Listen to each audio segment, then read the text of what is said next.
Hi folks, I just got back from RSA where I gave this delightful talk on building a security program as well as meeting an awful lot of people for whom it was the first outing since the pandemic started. Lots of people were really happy to be there. Some people got COVID, don't know if it was from RSA or somewhere else, but either way, hope you're all doing much better. But I thought I would reprise my talk for you since we didn't record it at RSA on building a security program and looking at it in 4 dimensions. Fortunately, RSA is over, so we can just swap this over back to our standard color deck. So let's get right into it. When we build a security program, we have to understand what philosophy we approach with. And I think the most common philosophy people often use is defense in depth, which is an awful philosophy. So let me just start from right there. If you love defense in depth, you will either hate it or hate me by the end of this talk, but I hope you decide to come all the way through to figure that out. Defense in depth is based on the premise that you can trade space for time. You let adversaries absorb your land, and so that you can consolidate your defenses and be prepared for an attack back. The most famous example of a defense in depth strategy shows up in the 1930s when the French build the Maginot Line. And the whole premise of the Maginot Line is this: World War I was fought in the trenches. Next World War, which France was able to anticipate was about to show up, was going to start when Germany, who had a lot of reasons to be pissed off at the French, would invade and march across this land until they got to Paris, and it would be these battles in the trenches. So what did the French do? Well, they built this amazing set of fortifications. It is a marvel of engineering, and had the French had that in, say, 1910, World War I could have gone a little bit differently. But by the late 1930s and early 1940s, well, the Maginot Line doesn't really work. Why doesn't it work? Well, first of all, Germany is not interested in fighting a land war via infantry moving through trenches. They developed the Blitzkrieg, right? The idea that we move quickly, armored personnel carriers and tanks. And so the forests that were here, sort of in the south of Belgium and the center of France, that should have slowed them down, don't, so they can just sprint right through. Notice that the Maginot Line is dotted along the border with Belgium. France did not have the diplomatic willpower to not include Belgium in its defenses and leave them on the outside. But oddly enough, they did for Strasbourg. So it's sort of interesting that the French were willing to sacrifice one of their own cities, but not make very clear to Belgium that Belgium was sort of on the other side of this line if Belgium wasn't going to sort of build their own line with Germany. But the Maginot Line falls because the Maginot Line does not have the coverage it needs. It is not a set of defenses designed for what the adversary is actually going to do, and it's not improving over time, and it doesn't really understand that land is no longer the object. Maybe in wars, hundreds of years before, people fought to capture pieces of land, like this might be interesting to Germany. But now Germany's not interested in the outskirts, they want Paris. That's all that matters. And so, they're not trying to capture what's over here, they're just trying to get to Paris as quickly as possible. And so the defense doesn't match the offense. Now, defense in depth doesn't start in the 1930s. It can go much, much further back. In fact, it's a derivative of the concept of the perimeter. We just extend the perimeter, and the perimeter dates back to walled cities or armed encampments. Think about the Roman legions who would march all day, and then they would stop, and a whole bunch of squads, probably the ones who were on punishment detail, get to start digging ditches and building earthworks around the tents that everybody's going to set up. And if they have to stay there a long time, it becomes a city over time. In fact, if you go to Masada in the south of Israel, you can still see where the Roman encampment was almost 2,000 years ago, just based on how long they sat there as they kept sort of building it up. Like the outline of it is still permanently marked in the earth. But the perimeter basically says, well, we think it's a little hard to get over the walls, but there's this way in and out that's very easy. Now, how do you get past that location? Well, you need to know the word that allows you to pass through the gates. That would be the password. That's how long we've been using passwords, is when they were used not to truly identify your scouts and hunters, but to really give them a plausible reason to at least get close, and where maybe you might then figure out which part of the legion they were in. But if they didn't have the password, they were clearly not a friendly person. So it was sort of this group authentication token, not an individualized one. But you still had walls, and walls can be climbed. People show up with a ladder. So what do you do to improve your perimeter? You stack it. Well, if I give you a moat and a wall, what's interesting about these two is they work together. The moat functionally makes your wall taller. The adversary's ladder now has to go into the bottom of the moat while they're swimming underwater. That's a problem. Or they have to build a bridge and then put their ladder on top of it. And so they don't get to do those attacks separately. They have to do them at the same time. And that makes these defenses stack. Now, what really makes these defenses work is the presence of armed defenders. Because if you don't have defenders on top of your wall, anybody can show up and climb up. So if you're not monitoring and paying attention, now in the real world, physical space, when people were fighting wars, you could shoot the people attacking you. Unfortunately, we don't really do that in cyberspace. It's hard to shoot an adversary, especially when the adversary is coming through a system that has already been compromised. It's somebody else's system. So you don't get to do hackback and shoot them as they're trying to scale your wall. You just have to make sure that your walls and your moats work well together. So that's really what our goal is. Our goal is to understand defense and understand offense and how they work well together. We need to recognize that offense and defense are not linear. Attackers are not trapped on some go-kart ride where they can only come in a straight way. They can come in lots of ways, and so defense has to meet them. But we also need to recognize that it's very hard to measure the efficacy of our programs. And many security programs rely on measurements that focus on activity rather than on effectiveness. And so let's look at one to understand what this problem might be. So let's explore vulnerability management. So in the world of vulnerability management, this is sort of the standard set of metrics that are often reported up to the board. Average age of open vulnerabilities. Maybe we include open vulnerability count. It's possible there's an activity measure over how many vulnerabilities got closed. I can revisit that in a moment, but I just want to look at these two.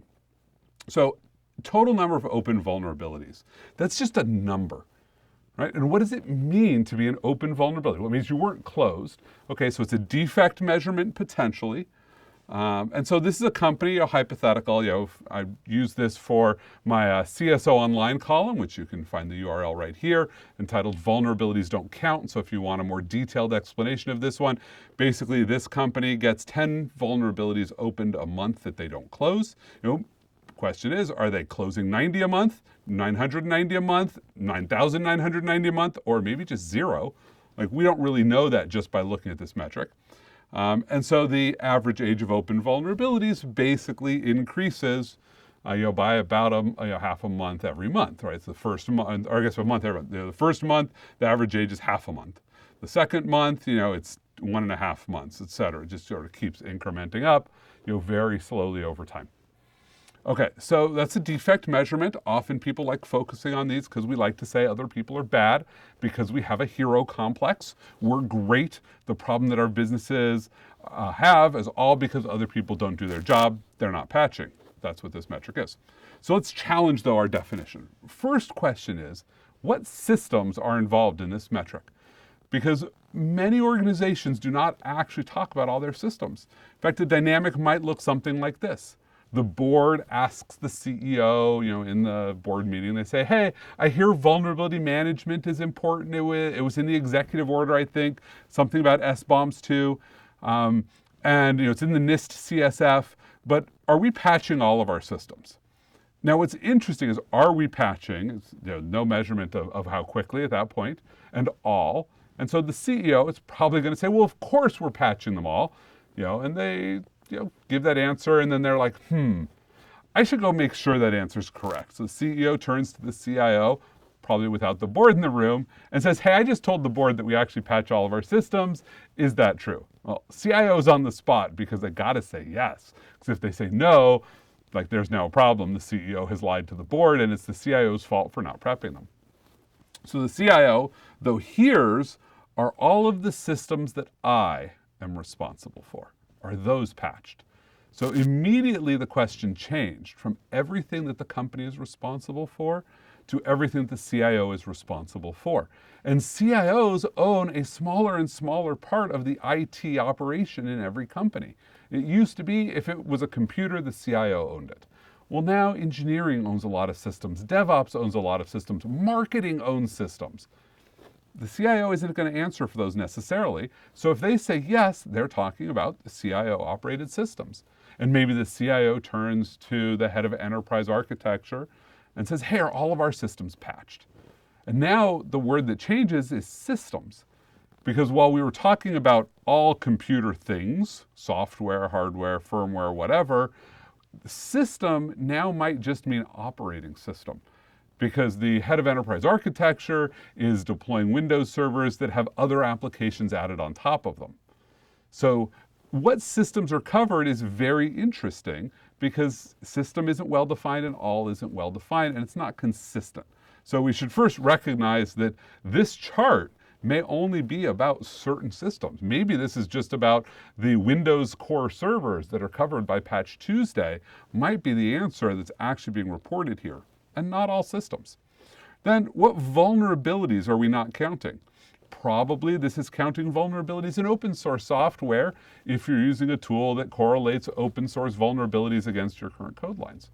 But maybe it's not. Maybe this is just Patch Tuesday is all you're reporting and you're not reporting on other applications. So what are your data feeds about vulnerabilities? And then, are there any vulnerabilities in here that you're counting in your metric that actually don't really matter? My favorite in my career, example of a vulnerability that was, called out to me was a pen test report. At that time it was really just, vuln scanning. And they came back and they said, and granted they did call it as low, but they insisted we fix it, was that our machines responded to ICMP timestamp requests. ICMP, most people are only familiar with the fact that it's pinging a machine, the packet internetwork groper that says, hey, are you there? And you get back a yes. But the are you there can include things like, hey, what time is it? The assessor said, hey, if people know what time is on your machines, that's potentially a problem. Never really understood why in my career, especially because I turned around and said, but we use an NTP constellation to ensure that our clocks are all synchronized to coordinated universal time. So everybody already knows what time is on all of my machines. So why should I fix that? But maybe I fix that and I get to count that as a fixed vulnerability, something that isn't even important. And so this is really important to understand. So first, challenge your definition. Make sure you understand before you show a chart what's in the chart, what's not in the chart. And now you get to play a little what if game. And so let's take a vulnerability like, say, Log4j. And we're going to do a little round table for it. So what if certain scenarios happen? What is that chart over here going to look like? So here's our first what if. What if Log4j happens and we don't patch at all? And so in this scenario, I'm going to assert that it's just 10 more vulnerabilities coming in, so I don't completely skew my chart here. But notice that what happens is that blue line, total number of open vulnerabilities, it goes a little faster up, but not highly noticeable. But average age of vulnerabilities, it came down. It takes this big jump. So what's going on here? Well, since I opened 20 new vulnerabilities this month instead of 10 every other month, of course my average age goes down. But if average age is a defect measurement showing how bad we are, well, the defect measurement just got better. Are we better than we were? I don't think so. I think we're worse than we were last month. At least we're in a higher state of risk. Maybe. So we're sitting here, right, we're going along, and now let's take another what if. Let's say we then turn around and patch it. So a month later we patch it, and so boom, look at that, our number got worse. Average age went back up. In fact, went back up to where it would have been had there never been Log4j. So, this is very confusing. Try explaining this to a board member, what happened here that we got worse and then we got better. But oh no, we haven't been getting better all along. We're getting worse, worse, worse, worse, worse. And then when we turn this, we're actually getting better, or we're getting worse and then we get better. This is just so confusing. I can't even say it with a straight face. And this is because we do this weird reporting interval. Once a month, we collect the data. What if we just patched in between those reporting windows? Look at that. Log4j just never happened. We can't see that a major vulnerability affected most of our systems in this world. Well, that probably isn't a great way of looking at our patch management program. So let's look at another way to look at it. What are we really trying to measure? Well, presumably there is some SLA that we have for patch management. Critical vulnerabilities get fixed within 7 days. Why? Well, because that's how fast we can actually do it. And in theory, that's because those become vulnerable over time. And we want to make sure that the more critical they are, the faster we fix them. These are arbitrary dates. If you're looking at 180 days for low, I posit most companies don't really have an SLA for low on most of their systems. So if you can write down what your assertion is, right? We have a program that patches them at this rate. Well, do we? That's your measurement, right? Are we effective at doing the things we say we will do? So two questions really in there. Are the things that we're doing really effective? Is patching systems helpful at this frequency? And are we actually patching at this frequency? Now, it's important to sort of keep track of this, and you could say how many vulnerabilities are patched within the expected window. I'm actually a big fan of looking at the system view and saying how many systems across the course of the month were within SLA, either on every day or what percentage of days were they within system, right? So maybe instead of saying 85%, you say 50% of systems were always within SLA, and 35% of systems were within SLA 40% of the time or whatever. Like, you can look at different ways of reporting to capture, are you actually within SLA? Like vulnerabilities. For how many vulnerabilities were they patched within SLA?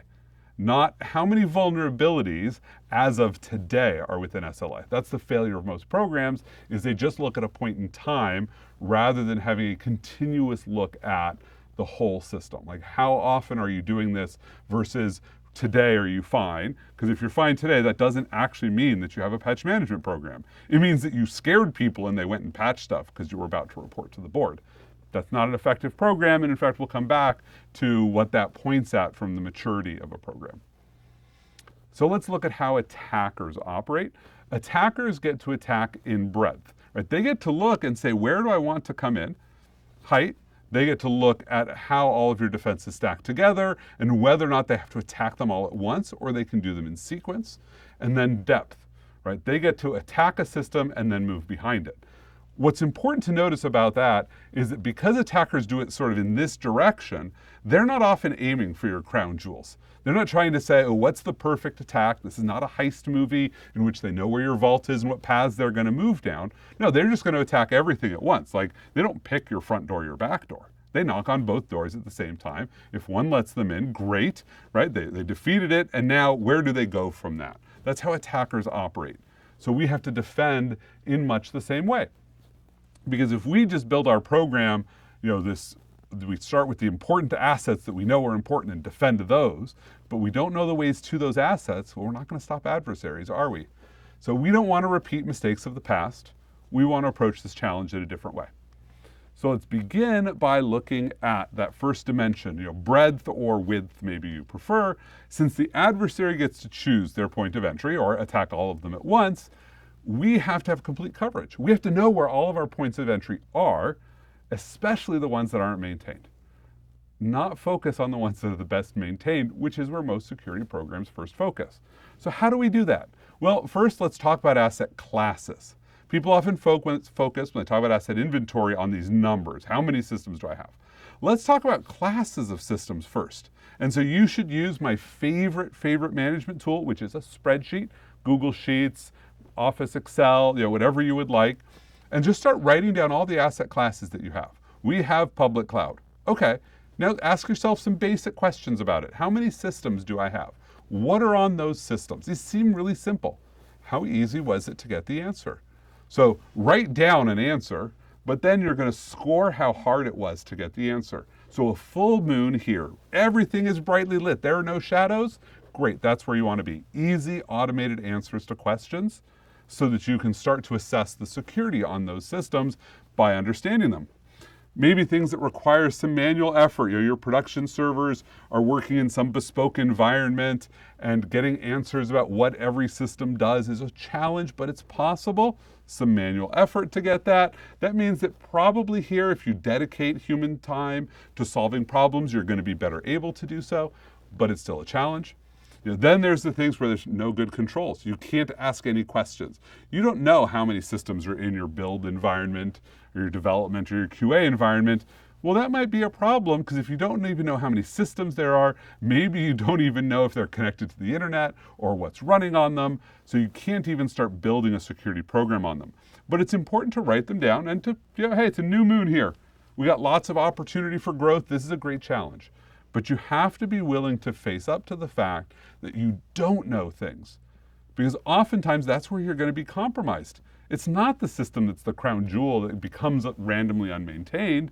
It's the system right next to it that some developer deployed to try something and then abandoned and forgot about, and nobody else even knew it existed. And now that system gets compromised. That's what we're trying to defend against. And so we want to start documenting the ease of collection of everything here. And if there's something that you have, maybe enterprise infrastructure, routers, maybe IoT devices that are embedded in your headquarters. Many of us aren't going back to a headquarters, but maybe you have desk monitoring systems that tell you whether somebody's using a desk for your hoteling system. That should be on here. Figure out what asset class it goes into so you can understand if those present you with interesting vulnerabilities. Now let's look at dimension 2, height. How do our defenses stack? And it's really important that we have a comprehensive view, not only of what they are, but how they work together. Let's take multi-factor authentication as an example. Now, MFA started out as first you type in your password, and after that's verified, we will send you a one-time password as a challenge, and you type it back in. Like that was the old school. Well, the problem in that old school model is that you're sitting here and the adversary can compromise your password in a lot of different ways. It's in a breach, they compromise your system, they get you through phishing, whatever. They now have your password. So they connect in and now they're challenged for a one-time password, but they can trigger the one-time password being sent to you. So now maybe they call you up and say, hey, this is Joe from the help desk. We've got a problem with Exchange and we need you to verify that you can currently access your account. So we're going to push a code to you. Please read it back to me. Well, now they're into your system because you had defenses that didn't stack. Maybe what you want to use for MFA is something like FIDO that ties the token to the site that it's going to. Maybe you want to use an X509 cert to first authenticate the user's system before challenging them for a password or a push-based authentication. There's a lot of different ways to do this, but you have to understand if your security systems work together. But then once you have these ideas, for every asset or asset class, you've defined some controls. Hey, in the public cloud, we want to have inventory so we know it's on machines. We want to have vulnerability management so we know we're patching it. We want to have configuration hygiene so that we know that we're using those systems correctly. We want to have good authentication, good access control, etc. So define measurements for each of these, and then you're going to document the process maturity. And similarly, I'm going to use again my full moon, half moon, new moon model. So for inventory, we're going to go and say, hey, great inventory, I've got easy automated processes. But more importantly here, what we're really measuring is executive involvement. If you have an inventory system that does not require a senior executive to keep asking questions for people to keep maintaining it, that it is of use and of value or embedded in your workflow, that's what you're aiming for, right? So no executive required is the target here. Let's take vulnerability management. Normal company here, maybe they're at SLA 10% of the time, and the only way systems get patched is because there's no real process for prioritization, is some executive has to get involved. The CISO has to stand up on a table and shout to the heavens, this must be patched. You don't have a vulnerability management process. You have a vulnerability management hobby horse. And so document that, but here's your metric. Maybe configuration hygiene, maybe you do sort of have a process, you have a system that tells you all of your weaknesses and people occasionally go fix them. And obviously they fix the high things, but the medium, they kind of don't get to, and they ignore all the lows. But it requires, some executive oversight. We bought a tool that does some of this for us to identify it, and an executive occasionally sends mail to people and they fix the important things. We're not on a process yet. Requires executive oversight. So let's get this to a process. Maybe with a measurement like vulnerability management, but hopefully with better process than vulnerability management has. For authentication, maybe here we're going to talk about the rollout of specific defensive technologies. If we're claiming that effectiveness is how well that MFA operates, great. How many users are using MFA and how many systems are tied into our IDP that supports that MFA? For machine IDs, can never forget that. People focus only on users sometimes, but a lot of compromises are lateral movement using machine identification. We should look at access control. And access control, people love to say least privilege. I've never been a big fan of it because least is always 0. Like if I take away everybody's permissions, I have totally hit least privilege. I have probably also shut down our business, probably not the place we want to go. So for least privilege, I like to instead replace it with sort of grant or privilege utilization. Right? Our job is to give people access, not to take it away, but we don't want to give them more access than they really need, but we can't predict it. So there's some amount of extra access we give them. It's sort of like having a petty cash fund. Like you have money in petty cash and you always have more money than you need. Like if you're going to go to the store, you don't know if you're going to need like $12.37 or $17.82, so you take a 20, right? And how good you are at planning out petty cash is sort of like, how much extra did I have? Was it just enough or too much? So imagine you give people grants. So you've got 100 machines and 100 sysadmins, so that is 10,000 grants if everybody had access to everything. Well, if really every sysadmin really only manages one machine a month, like that's not so great because that's really, only 100 accesses, that's like 1% utilization. Now, maybe if it was, you notice that there are like 10 different clusters of people and 10 different clumps of machines, and so each group of 10 people only had access to 10 machines, you could take those 100,000 grants and you could now drop those down to a much, much smaller number. Now it's only 1,000, and so those 100 actual accesses that people do represent 10% utilization instead of 1%. Like that's great. Like if you can get this into double digits, that means that you've done a fantastic job of reducing lateral movement through privilege management. Now, you could get up to 100%. I think that's too aggressive. I think anything above 80% is probably too high.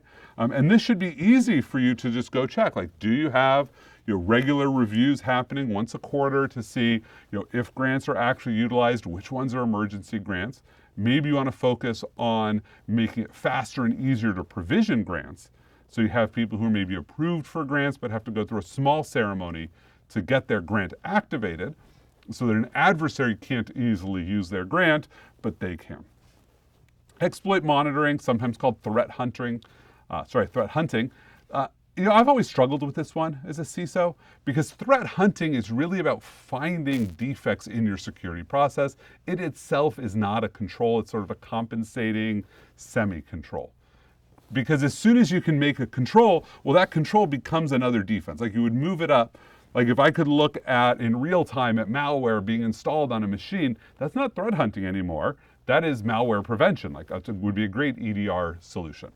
But if I'm looking for that after the fact, and I don't have a control that does it, like I'm looking for dwell time. How long does it take me to find adversaries? Obviously, the higher this number is the worse, but this is one that's interesting because it's hard to get this one down below a certain point. Because as you get it closer to 0 days, you really are implementing a new control system that you're going to get to report somewhere else. Maybe we have figured out that adversaries break in this way, and therefore we have implemented a new control to stop them. So exploit monitoring or threat hunting is often about learning the weaknesses in the rest of your control system. I add data protection in here simply because I think that people have not focused on how you protect data. We've focused a little bit on compliance with regulatory regimes, but we've not focused on the fact that cloud is going to make data replication trivial, which means we're about to have an explosion of sensitive data all over our enterprises. Some companies are already experiencing this. If a researcher who wants to try something new on a data set now can just click a button to get a copy of that data set. Well, in the old world, the database engineers would keep them from accessing the data at all because they didn't want people running queries on production data. Well, now you can just copy the production data, nobody's protecting that copy, and the engineers can do whatever they want with it. That presents a risk to us, so I think we're going to need to have both inventory around data as well as controls and regulatory enforcement tracking on all of our data everywhere. So right now, I'm not even giving that a moon for most places because there is no process at all there. That's how we think about our defenses comprehensively. So now let's look at the depth dimension. So an adversary is going to laterally move. They're going to do steps. They have an attack path, and so we need the context of their attack path. What is accessible to an adversary as they move forward so that we can understand if our defenses work. So let's take an attack scenario. So we want to define some effective defenses by first telling a story. So let's take ransomware. So here's the ransomware story. Ransomware, if you need to explain this to your board, feel free to use this definition. Ransomware is malicious software that functionally does two things. The 0th step is, of course, it compromises one machine. It can do that a lot of different ways. In NotPetya, we saw it by compromising third-party installation software and breaking into systems that way. It can be through phishing, lots of different ways, but it compromises a machine. Then, one capability that it uses is lateral movement. It is going to move from that machine to other machines. It does this in one of two ways. Either by compromising them using unpatched but known exploits. Many of these have been used for a long time, the Eternal Blue package, for instance. Or it just uses lateral administration privileges. Many organizations use a very flat model for administration, and if an administrator happens to log into a machine that is compromised, their administrative credentials are there ephemerally. The adversary can take those and use those to compromise other machines, and boom, all of a sudden everything is compromised. So that's one thing it does. And then the second thing it does is it encrypts everything on disk. And it takes the encryption key, you don't have a copy of it, and they're going to ransom to you the encryption key to decrypt the data. That's all ransomware is. Great, that's our story. What stops ransomware? Removal of lateral admin privileges, multi-factor authentication. Do those two things and you have a great story about how you have eliminated the threat of ransomware, or at least significantly reduced it in your enterprise. So it might be something like, we use FIDO-based MFA, we've implemented 3-tiered Active Directory administration, or better yet, gotten rid of Active Directory administration. Little hobby horse, people talk about zero trust, but they only point it in one direction. We don't trust end users. We should stop trusting centralized administrative tools a lot more than we do today. And well, speaking of that, eliminate some central jump servers or significantly reduce their privilege set so that it's much harder for an adversary who can compromise one machine to get access to everything. Now, maybe we want to talk about incident response, what mitigates an incident, for ransomware, data backups. My favorite data backup is, of course, not needing one, moving to cloud-based technologies for data storage, so that everything is in the cloud. Like this presentation is in the cloud. I'm not worried about somebody burning my machine or me dropping it and me losing this presentation because I have copies of this in a lot of places. I already have a data backup. And so narrate your existing controls. Like what the attack is, you have this set of controls. Do they work together? Does this fundamentally work? And that's how we have to think about it so that we can take the adversary's attack path, which might be something as simple as this internet-facing machine has a remote code execution vulnerability on it. It also has a key on disk, which gives it access to another machine, and that other machine has Crown Jewels data on it. Okay, that's a really simple story, very simple attack path. You can use MITRE ATT&CK framework language for all of that. And now you might say, to solve that problem, we could patch the machine, probably a good thing to do. We could also remove that key from disk. Maybe we can put it into some form of key management system so it's given to the application only when it needs it. And maybe we can eliminate that entirely and go to an API instead. But that requires that we understand the context of what are the attack paths and attack scenarios that an adversary is going to be using. Final dimension is time. Security programs are like companies. If we're not getting better, we're probably getting worse. It's very hard to just tread water. So we need to make sure our defensive controls continue to work, because an adversary is basically sitting here waiting. There's a whole stream of adversaries. They just keep coming and attacking you. So it looks like they're waiting for a breach. No, it's just like, oops, the moment that you had a problem, there happened to be an adversary also scanning. It's probably not the same one that was scanning you yesterday, won't be the same one attacking you tomorrow. So we need to understand, do our processes mature?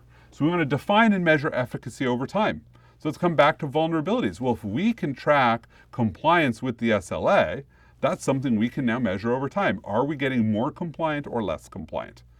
Right? And look at that. And then say, how can we have missions to mature this control? And so if we want to patch more quickly, maybe what we need to do is improve our build process. It seems fascinating that the way to fix a security control is by implementing DevOps practices. But it's really the case. If we care about patching systems, well, what we really care is speed and safety of software rollout. And so that's what we're going to focus on, maybe for our missions. Then the other thing we need to do is understand how we respond to deviations from norms and whether or not those are hiding problems. And so in SLA tracking, one of the things you will often find is a way for people to ask for exceptions to the process. Some vulnerabilities that are critical have no way of being patched within 7 days, and so it often feels bad to say, well, we didn't hit it, and how does that compare to one that we could have patched but didn't, right? Those are two different categories. So my favorite is looking at, did we actually escalate the violation or ask for that exception before the violation was inevitable? And so take your patch SLA and cut it in half and call that your notification SLA. Says if you request an escalation before the notification SLA, then you go into another category where you didn't meet the patch SLA, but you met the notification SLA.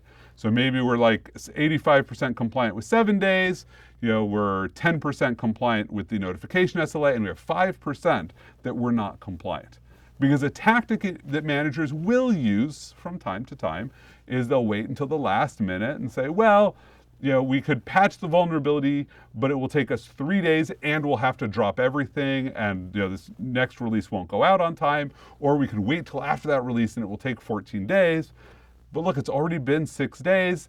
I can add 3 more days and it's 9 days, or 14 days and it's 20 days, but my SLA is 7 days. I don't get credit for just missing it by 2 days, so I need an exception.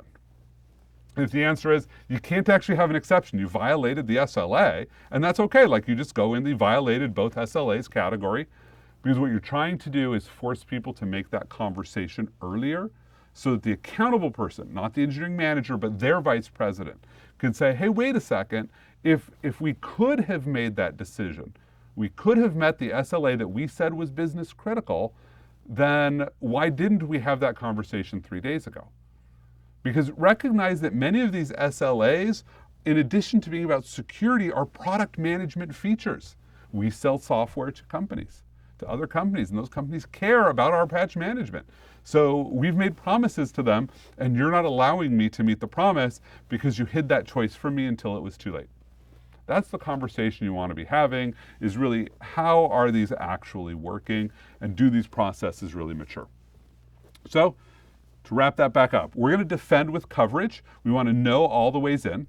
We're going to defend with comprehensive defenses that stack. We want this wall to be as tall as possible, and we're going to have context. We're going to know what is behind the first thing that the adversary sees before they go looking. And then most importantly, we're going to need continuity. We're going to need to get better over time and understand how we're doing that, rather than just sort of treading water and letting things continue the way that they've been going.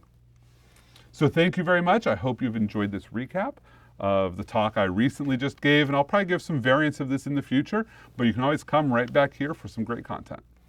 Have a great day.